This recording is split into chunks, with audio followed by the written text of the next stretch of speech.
ನಮಸ್ಕಾರ ವೀಕ್ಷಕರೇ, ಸುಹಾಸಿನಿ ಕಾರ್ಯಕ್ರಮಕ್ಕೆ ಸ್ವಾಗತ. ಇತ್ತೀಚಿನ ದಿನದಲ್ಲಿ ಜೀವನ ತುಂಬ ಹರಿಬರಿ ಆಗಿಬಿಟ್ಟಿದೆ. ಓಡಾಟ, ಕೆಲಸ, ಯಾವುದರ ನಡುವೆಯೂ ದೇಹಕ್ಕೆ ಆರಾಮ ಕೊಡುವಂತಹ ಯಾವ ಪ್ರಯತ್ನನೂ ನಾವು ಮಾಡ್ತಾ ಇಲ್ಲ.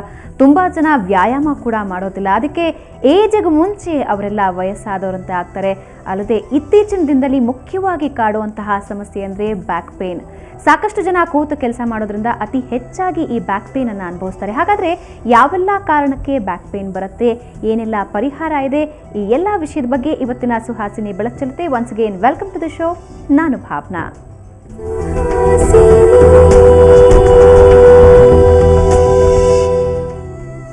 ಬ್ಯಾಕ್ ಪೇನ್ ಬಗ್ಗೆ ನಮಗೆ ಮಾಹಿತಿ ಕೊಡೋದಕ್ಕೆ ಡಾಕ್ಟರ್ ಕೆ ಸುರೇಂದ್ರ ಶೆಟ್ಟಿ ಅವರು ನಮ್ಮ ಜೊತೆ ಇದ್ದಾರೆ. ಡಾಕ್ಟರ್, ಕಾರ್ಯಕ್ರಮಕ್ಕೆ ಸ್ವಾಗತ. ನಮಸ್ಕಾರ. ಅಂದರೆ ಸಾಮಾನ್ಯವಾಗಿ ಯಾರಿಗೆಲ್ಲ ಈ ಬ್ಯಾಕ್ ಪೇನ್ ಕಾಡುತ್ತೆ? ಈ ಬ್ಯಾಕ್ ಪೇನಲ್ಲಿ ಎಷ್ಟು ವಿಧ ಇದೆ? ಈ ಬ್ಯಾಕ್ ಪೇನು ಯಾರಿಗೆ ಕಾಡುತ್ತೆ ಅಂತ ಹೇಳಕ್ಕೆ ಯಾರಿಗೂ ಕಾಡ್ಬೋದು. ಚಿಕ್ಕ ಮಕ್ಕಳಿಂದ ಹಿಡಿದು ಮುದುಕರವರೆಗೆ ಎಲ್ಲ ಪ್ರಾಯದಲ್ಲಿ ಕೂಡ ಹೆಂಗಸರಲ್ಲಿ, ಗಂಡಸರಲ್ಲಿ, ಮಕ್ಕಳಲ್ಲಿ ಎಲ್ರಿಗೂ ಇದು ಕಾಡ್ಬೋದು. ಸೊ ಇದಕ್ಕೆ ಏನು ಕಾರಣ ಅಂತ ಹಲವಾರು ಕಾರಣಗಳಿದ್ದಾವೆ.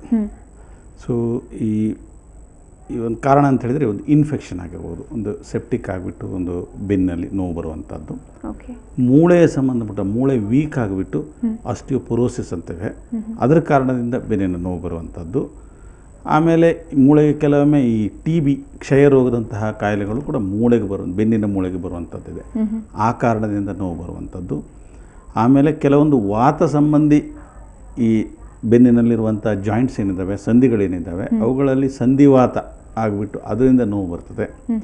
ಆದರೆ ಇವೆಲ್ಲಕ್ಕಿಂತ ಹೆಚ್ಚಿಗೆ ನೋವು ಬರುವಂಥದ್ದು ಈ ಡಿಸ್ಕೋಜೆನಿಕ್ ಅಂತ ಹೇಳಿದ್ರೆ ಡಿಸ್ಕಿಗೆ ಸಂಬಂಧಪಟ್ಟಂಥ ಒಂದು ನೋವು. ಅವಾಗ ಡಿಸ್ಕಿಗೆ ಸಂಬಂಧಪಟ್ಟ ನೋವು ಅಂತ ಹೇಳಿದಾಗಲ್ಲ, ಡಿಸ್ಕ್ ಅಂದರೆ ಏನು ಅನ್ನೋಂಥ ಒಂದು ಪ್ರಶ್ನೆ ಬರ್ತದೆ. ಈ ಬೆನ್ನು ಹುರಿಯ ಒಂದು ರಚನೆಯನ್ನು ನಾವು ತಗೊಂಡ್ರೆ ಇದು ಕೆಳಬೆನ್ನಿನ ಒಂದು ರಚನೆ. ಈ ರಚನೆಯನ್ನು ನಾವು ತಗೊಂಡ್ರೆ ಇದರಲ್ಲಿ ಮೂಳೆಗಳಿದ್ದಾವೆ. ಬೆನ್ನು ಮೂಳೆಗೆ ನಾವು ವರ್ಟೆಬ್ರಾ ಅಂತ ಹೇಳ್ತೇವೆ.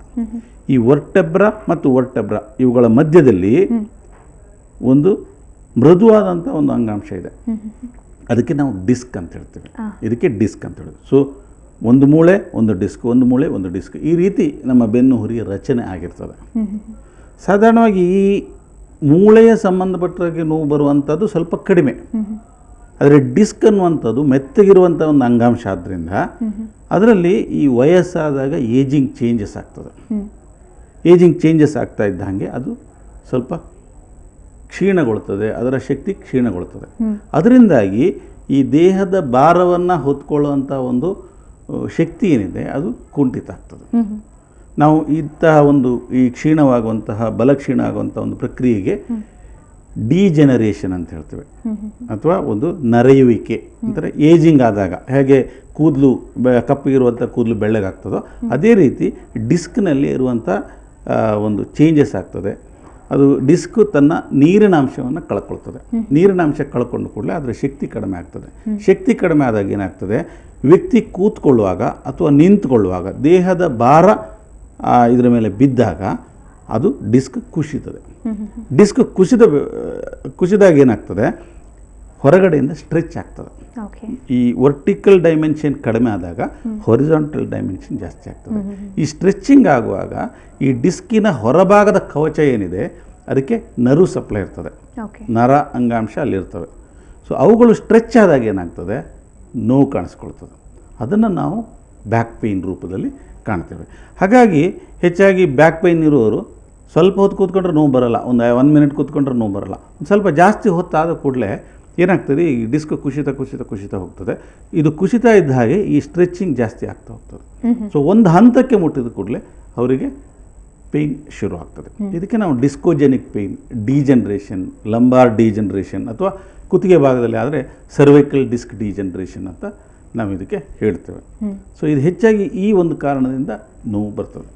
ಓಕೆ, ಈ ಸ್ಲಿಪ್ ಡಿಸ್ಕ್ ಅಂತ ಇತ್ತೀಚಿನ ದಿನದಲ್ಲಂತೂ ಪ್ರತಿಯೊಬ್ಬರು ಕಾಲೇಜ್ಗೆ ಹೋಗೋ ಸ್ಟೂಡೆಂಟ್ ಕೂಡ ಹೇಳ್ತಾರೆ ನಂಗೆ ಸ್ಲಿಪ್ ಡಿಸ್ಕ್ ಆಗಿದೆ, ತೊಂದರೆ ಆಗುತ್ತೆ ಅಂತ. ಈ ಸ್ಲಿಪ್ ಡಿಸ್ಕ್ ಅಂದರೆ ಏನು, ಯಾರಿಗೆ ಇದು ಸಂಭವಿಸುತ್ತೆ, ಏನಕ್ಕೆ?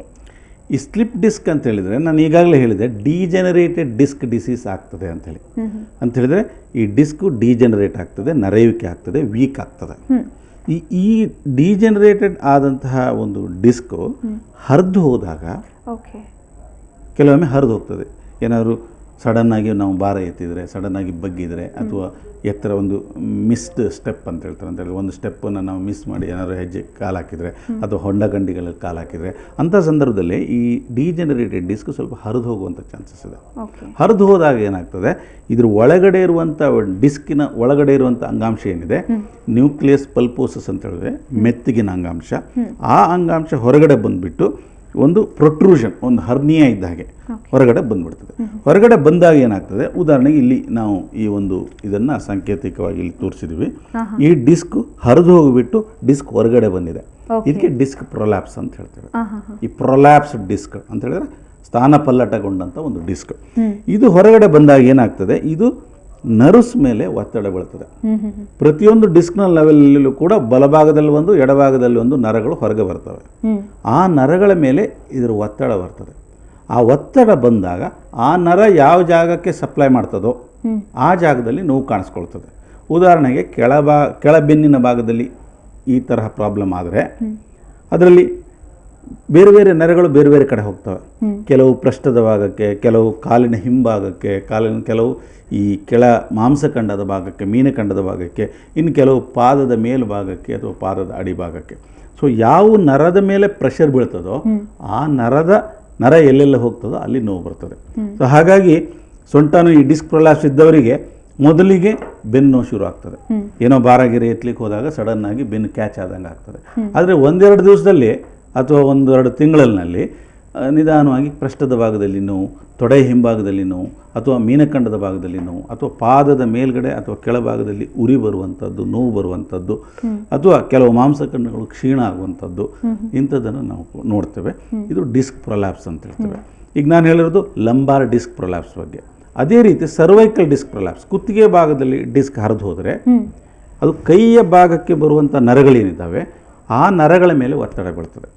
ಆ ನರಗಳ ಮೇಲೆ ಒತ್ತಡ ಬಿದ್ದಾಗ ಭುಜದ ಭಾಗದ ನೋವು, ಕೈ ಭಾಗದ ನೋವು, ಅಥವಾ ಕೆಳಗಿನ ಈ ಒಂದು ಹಸ್ತದ ಭಾಗದಲ್ಲಿ ನೋವು ಕಾಣಿಸ್ಕೊಳ್ಳುವಂಥದ್ದು ಇದಾಗ್ತದೆ.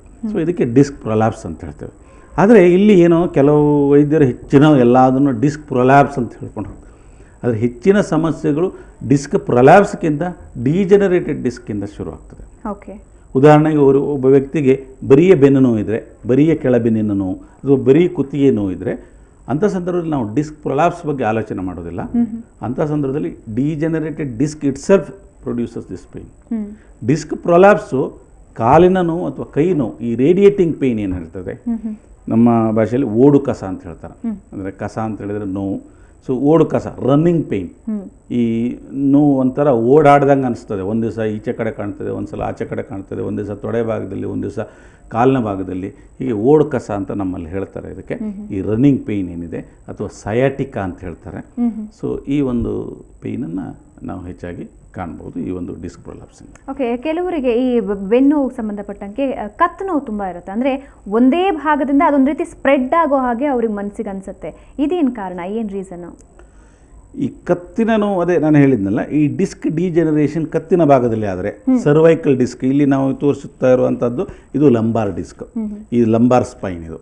ಇದೇ ರೀತಿ ಕುತ್ತಿಗೆ ಭಾಗದ ಇದಿರ್ತವೆ, ಅಲ್ಲಿ ಚಿಕ್ಕ ಚಿಕ್ಕ ಡಿಸ್ಕ್ಗಳಿರ್ತವೆ, ಅವುಗಳು ಕೂಡ ಡಿಜೆನರೇಟ್ ಆಗ್ಬೋದು.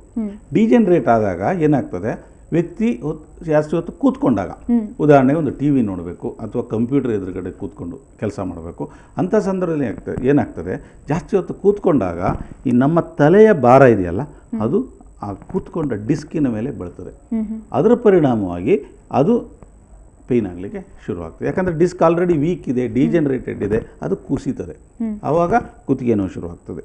ಇದರ ಮುಂದುವರಿದ ಭಾಗ ಅದೇನಾದರೂ ಡಿಸ್ಕ್ ಹರಿದು ಹೋಯಿತು ಅಂತ ಹೇಳಿದರೆ ಆವಾಗ ಕೈ ನೋವು, ಭುಜದ ಭಾಗದಲ್ಲಿ, ತೊಡೆ ಈ ಯಾವುದು ಎಲ್ಬೋ ಈ ಭಾಗದಲ್ಲಿ ಅಥವಾ ಹಸ್ತದ ಭಾಗದಲ್ಲಿ ನೋವು ಕೂಡ ಕಾಣಿಸ್ಕೊಳ್ಬೋದು. ಓಕೆ, ತುಂಬ ಕೆಲಸ ಮಾಡೋರಿಗೆ ಇದು ಬರುತ್ತೆ ಅಥವಾ ಕೂತು ಕೆಲಸ ಮಾಡೋರಿಗೆ ಬರಬಹುದು ಅಂತ ಹೇಳ್ಬೋದು.